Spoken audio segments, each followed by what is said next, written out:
Hello students, welcome back to our course on visual semantics for visual communication. So in our last lecture we talked about the mental model, conceptual model and affordances. In mental model we talked about how people have an understanding of the world and that model remains with that person. It remains with a particular group of user and they try to map this mental model with the conceptual model which a designer is designing. So what a designer is designing as a conceptual model, there they are putting in all the efforts in understanding the mental model of the other users and then framing something so that these mental models have an unison. Now in today's lecture we are going to talk about metaphors. Metaphor is a very interesting element that is used by visual designers, artists, product designers, architects, many fields, poets, writers, many of the creative trades use metaphor for explaining or communicating with its audience, with their audience. They use the concept of metaphor, and visual communication is no exception. We also take help of metaphor over here. Now metaphor is a continuation of our last lecture in a way that metaphor relies on something which is again related to our mental model.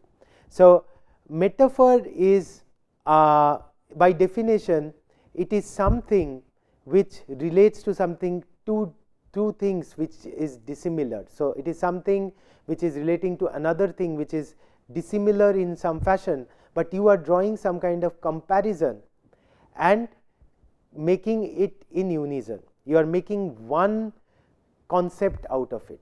So that is something which is related to your mental model for sure, because you are leveraging whatever mental model a particular user is having, whatever mental model understanding he has got, you are leveraging that understanding, merging it with something different and then creating some kind of newer meaning, but at the same time you are merging this mental model with your conceptual model, and that's how newer establishment takes place. So why metaphor has remained or existed in the mainstream communication channel is because it brings with it an essence of how I would say, an essence of creativity, an essence of excitement, an essence of novelty. That is something which is prevalent with this. Otherwise, say for example, we have given the mental model of a plant growing, you will keep on showing the same mental model in every fashion. But now, say for example, this you are showing the plant growing, blooming and fruiting, you are taking this mental model and mapping it with, say, the growth of a butterfly.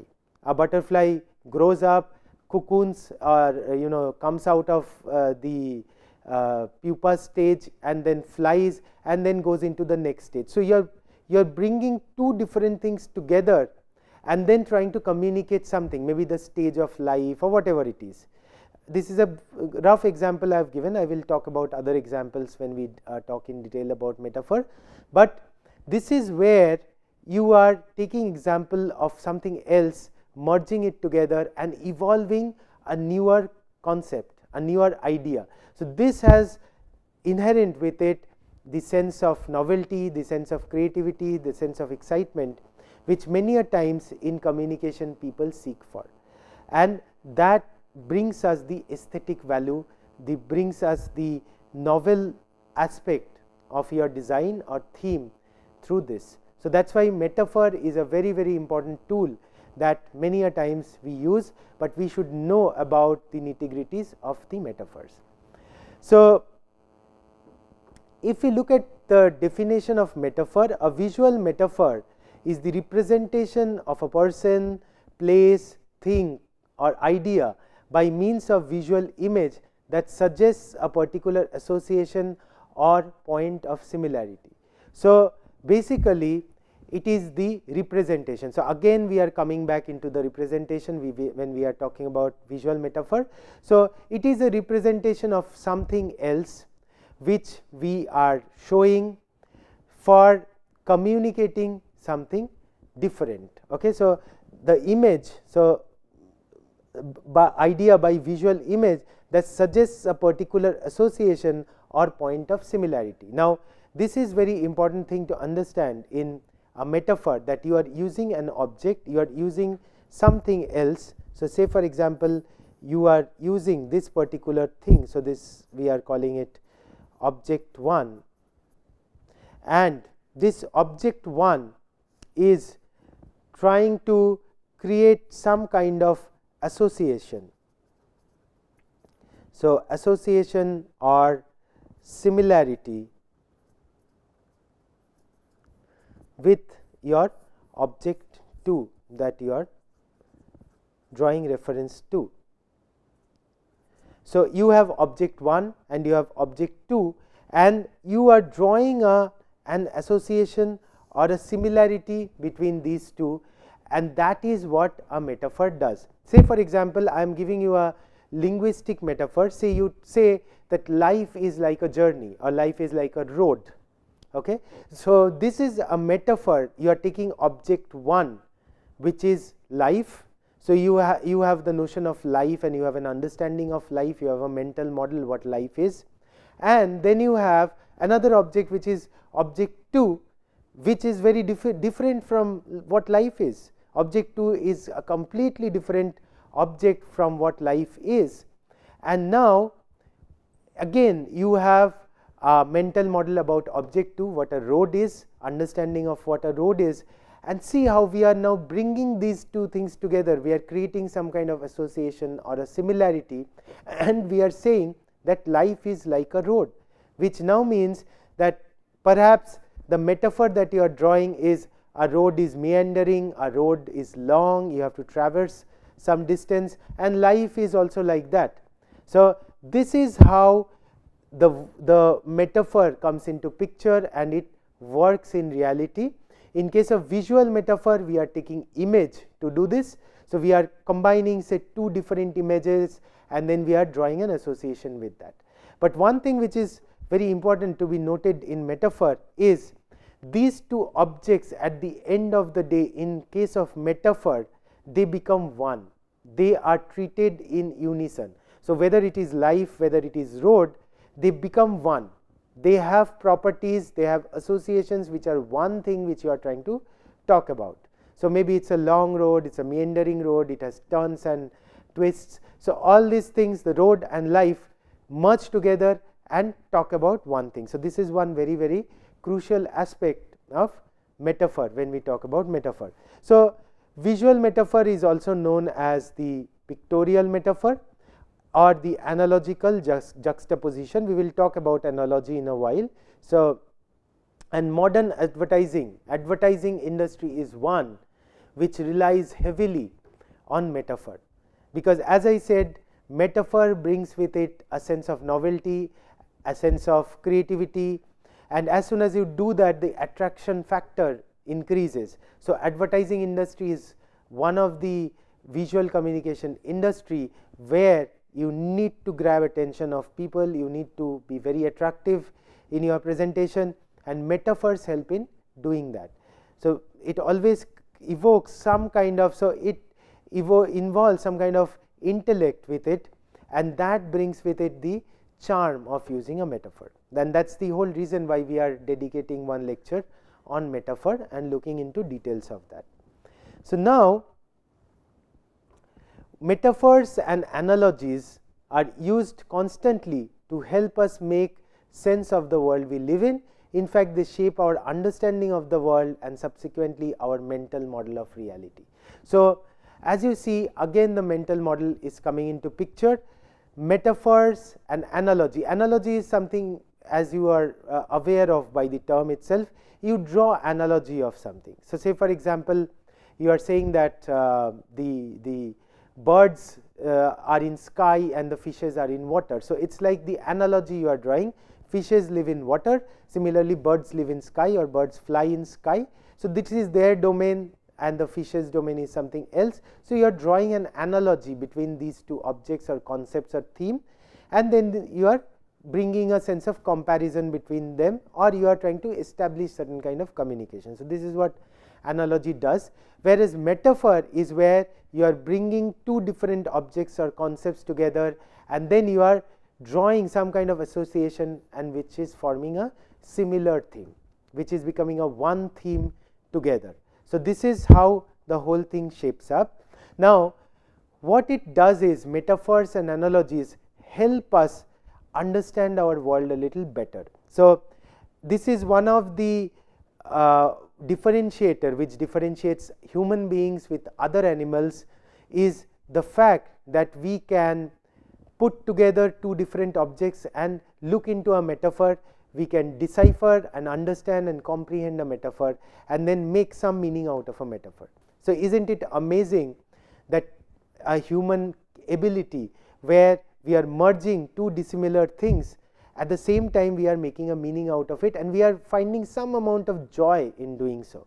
So, that is the very what do you say, a very unique aspect of human perception and human communication, and there is lot of meaning association around with it. So, the rich metaphors, the richer the metaphor that you can create, is the richer the communication that happens through your whatever signifier that you are using. So, now a metaphor is basically an implied comparison that brings together two dissimilar objects or things.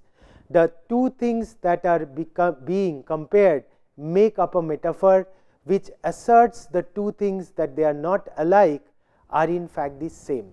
So, this is what we have been discussing so far. So, what we try to mean is that in metaphor what we are bringing together is two dissimilar things, two dissimilar concepts, objects. So, we are bringing it together, and then we are drawing some kind of comparison. We are forcing the user to draw some kind of comparison, use their intellect, and then create a meaning association between these two. And at the end of the entire cycle of the metaphor, you would find that they are not different, but they are actually one. So, they are together forming one concept or association. So, here I have shown you the example of mushrooms. So, if we say the ideas are like mushrooms, so let me write it down, say ideas are like mushrooms, or we use a visual metaphor of mushroom over here. We have shown ideas are like mushroom. So, what is happening here? Idea is an object or concept over here, and mushroom is another object or concept over here, and then you are trying to put an association with these two dissimilar things. An idea, syntaxically, semantically is very different from mushroom as such. So, one is a vegetable, one is a a living organism. Idea is a concept which is a mental process which is more philosophical in nature. So, these two are very dissimilar there. If you look at all of the aspects, syntax, semantics, pragmatic wise, they are very dissimilar. But when we are putting them together, we are looking at some of their properties, and we are bringing an association with it. So, if I now ask that how idea, if I say ideas are like mushroom, what is that mental model that you have got, and what is that idea, what is that message that you are taking out from this? So, basically a metaphor is working over here. The ideas maybe grow very fast, they spurt like a mushroom, they grow, they come up, and then in no time they take some shape and grow up. So, that is the message, that is the communication that I am trying to do when I am using this metaphor. So, now this particular communication wouldn't have been possible if I was not bringing these two different objects together, and then we are drawing a comparison, and we look at the dissimilarities, we look at the similarities, and then we are merging these two things into one. Ultimately, the idea is that you are trying to put forward that ideas grow very fast, and they spurt out and take some shape which is like mushroom. So basically these two things no longer become two different entities, but they merge together to bring out an idea. So this is what a metaphor does in short. So there are two types of metaphors we encounter. So one is linguistic metaphor. So linguistic metaphor is more or less verbal. There are essential differences which is very, very evident. Linguistic metaphor is the one we encounter when we talk about many of the examples which I was talking about are linguistic metaphors. Say life is like a road, or life is like a drama stage, or you say the education system is like a bunch of spaghetti. So they are all knit together, and you take some path and it goes round and round and it's jumbled up. So whatever we are saying, these are verbal mechanisms of establishing a metaphor. So these are the verbal metaphors that you have got, a linguistic metaphor, and then you have got the visual metaphor. Visual metaphor is difficult in a way for its understanding of meaning, is because of the fact, that even when we are looking at a visual and we are bringing in two different objects together in a visual field, you are trying to draw a metaphor over there. The thing is that you still rely on linguistic aspect. You read an image, you communicate an image, you talk about an image still using some language. So what it essentially means is that there is no standardized vocabulary for images. That is one of the things why we are doing this course.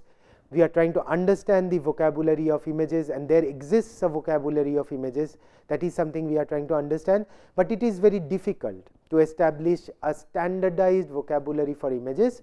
So all of these images come together and create some kind of metaphor, which is difficult many a times to communicate. We will show you some of the examples which is very difficult. So words are used to talk about image, that is one of the difficulties we have, and vocabulary of images is non-standardized. So different people can have different interpretations, different mechanisms are used. No two artwork are similar that way. Different conceptual models, mental models interact with each other, and hence the metaphors tend to vary. But nevertheless, good designs are always where you get the metaphor straight and the user understands that. So we will look at some of the qualities that we have got. So now we will come to a stage where we will try to understand the mental model, the conceptual model, and the metaphor. So what we understood is people have mental model with them.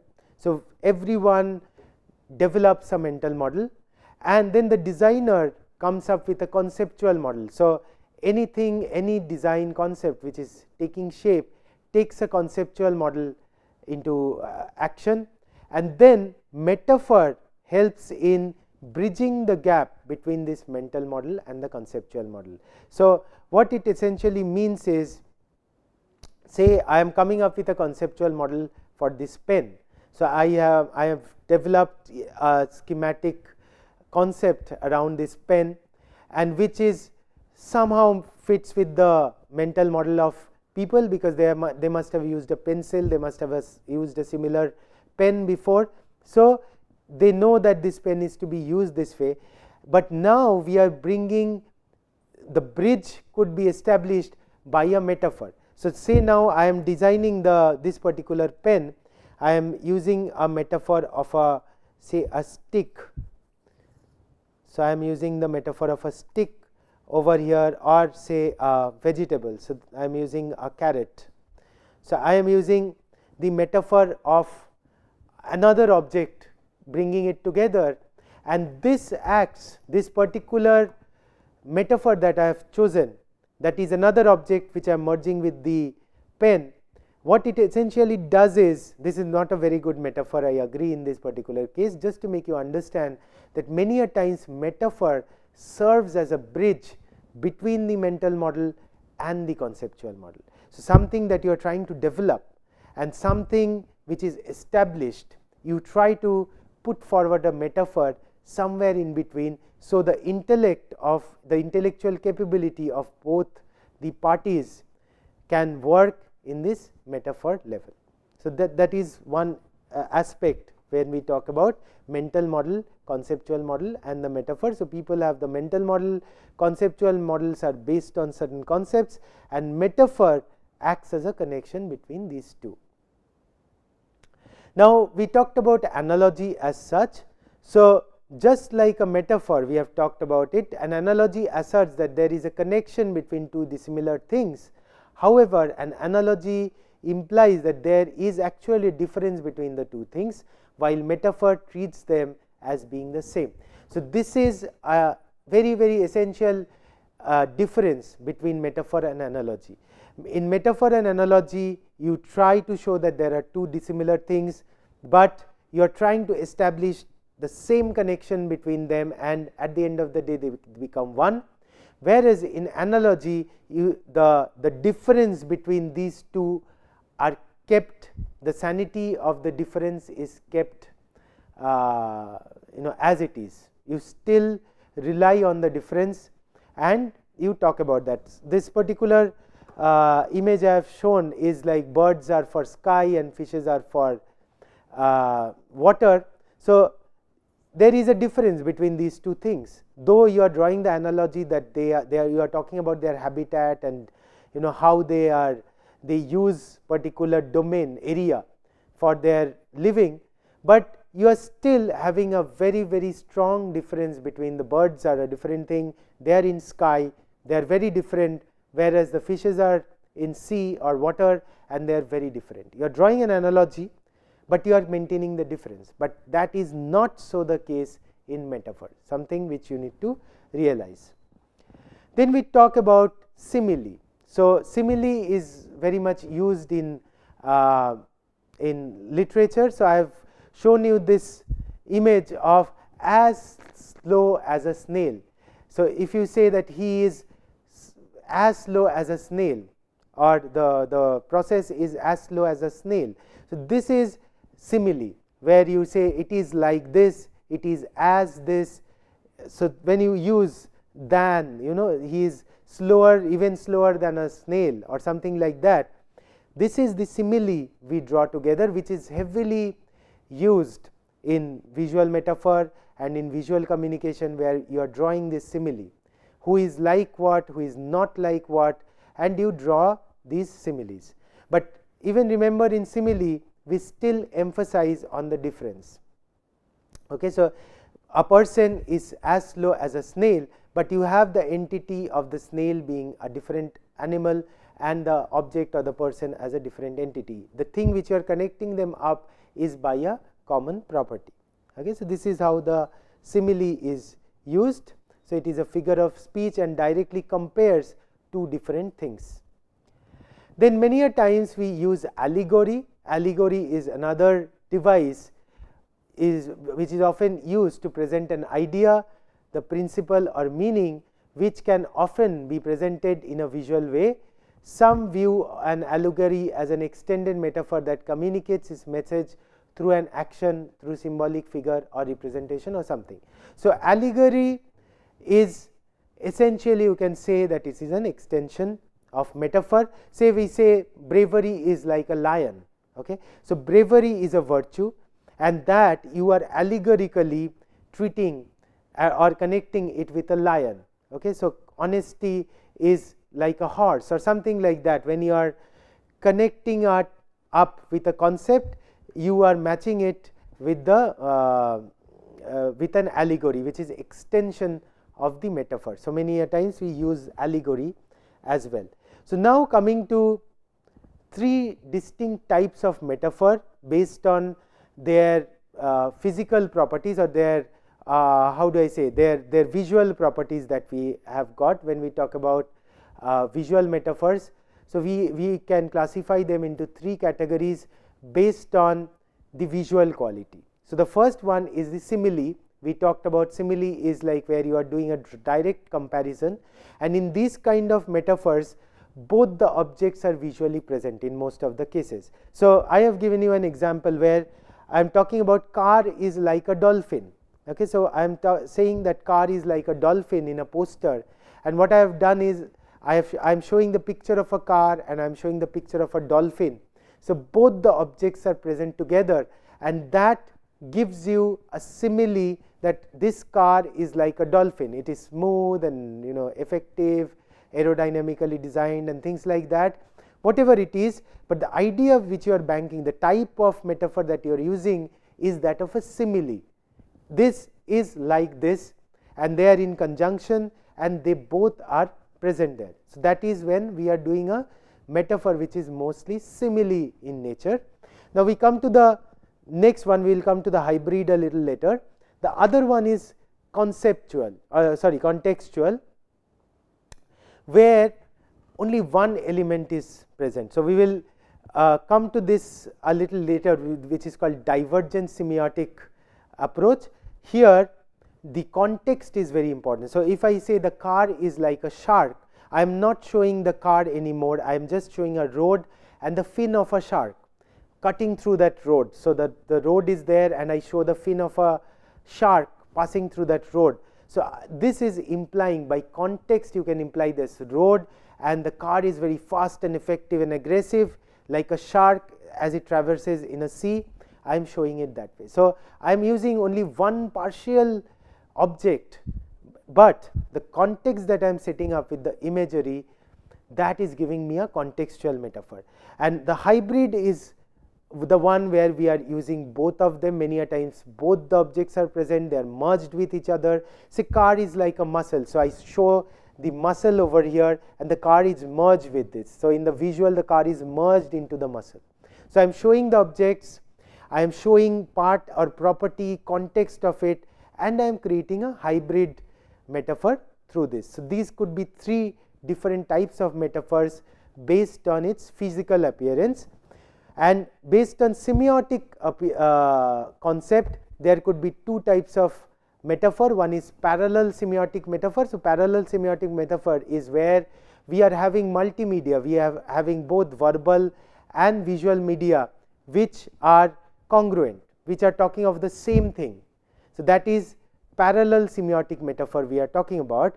So they are congruent, they are talking about the same thing. So say for example, when we say the car is like a dolphin and I am showing the car and dolphin together, there is absolute congruency between the verbal and visual metaphors, whereas in divergent semiotic metaphor, one substantiates the other. One information might not be present, but it substantiates the information in the other.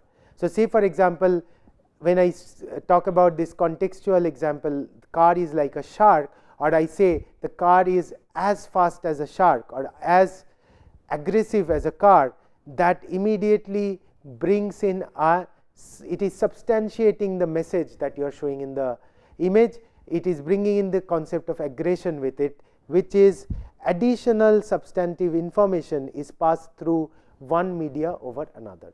So this brings us to the entire understanding of metaphor, different types of metaphor, and hope you can utilize it in many of your designs effectively. Thank you.